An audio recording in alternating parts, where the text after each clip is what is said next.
Disaster recovery planning steps in where the BCP leaves off.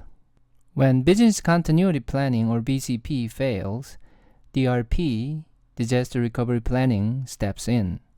It guides actions of emergency response personnel until the business is restored to full operating capacity in its primary operations facilities.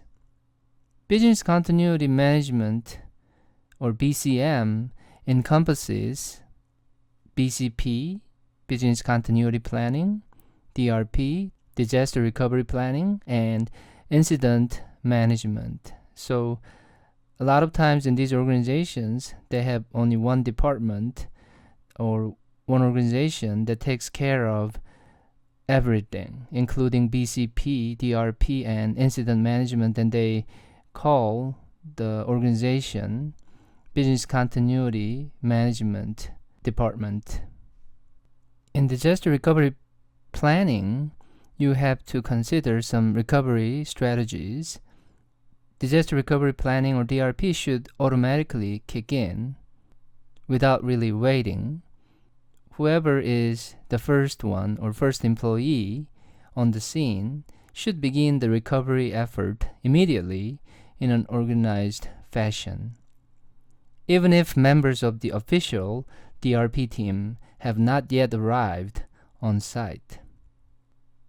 Sometimes purchasing an insurance is helpful to cover the cost.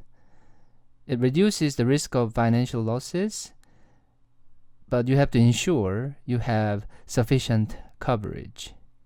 Simple value coverage or actual cash value coverage sometimes is not enough, and it's better to have some sort of a replacement cost clause in your agreement with the insurance company to make sure you have sufficient coverage.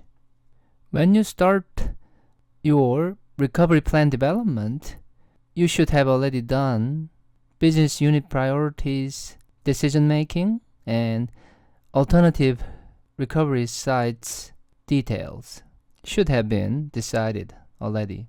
You should consider after that the following things: operational needs of critical business units, that's one thing to consider.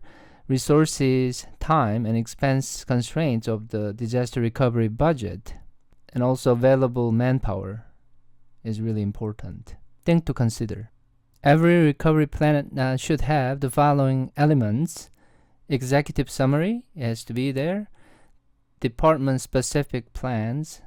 So for this particular element, customization is really important. Technical guide for IT personnel responsible for implementing and maintaining critical backup systems. So IT people should know what to do when it comes to backing up the data, and also somehow the procedures or the process associated with making the alternative sites operational while the disaster recovery activities are undergoing. So alternate sites have to be one of the main things the IT people will be working on to come back up online. Checklist for individuals on the disaster recovery team, because in an emergency situation, you tend to panic, and to prevent any disorder or making any mistakes, it's always nice to have a checklist so that you're not really missing anything. Full copies of the plan for critical disaster recovery team members, because this is important not only for the disaster recovery team members, but also for the managers and public relations personnel, because some of the details of the documents could be providing a high-level view of what's going on for these people.